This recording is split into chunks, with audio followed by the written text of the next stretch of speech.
My name is Philipp Dale. I work in the physics department of the university. I investigate the properties of solar cells. These are devices which convert energy from the sun, so light, into electrical energy.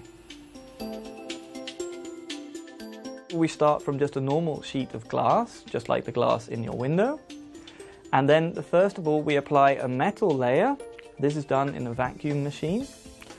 And then comes the most important layer to us. This is the absorber layer. This is the one that absorbs the light. And this we try and make in a low-cost manner. And to do this, we electrodeposit.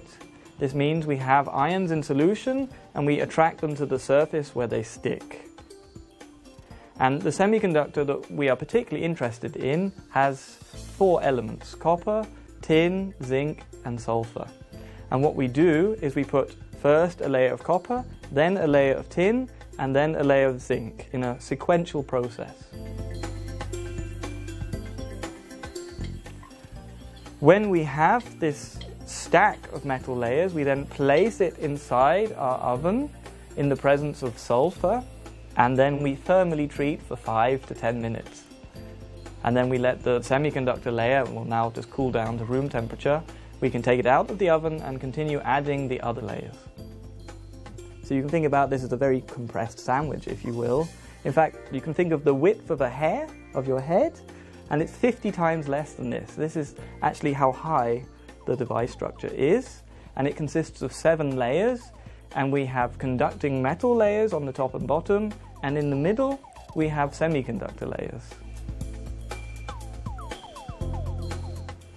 So our specific technology is not yet on the roof. It's still very much in the research phase. What we're currently trying to do is improve the device efficiency.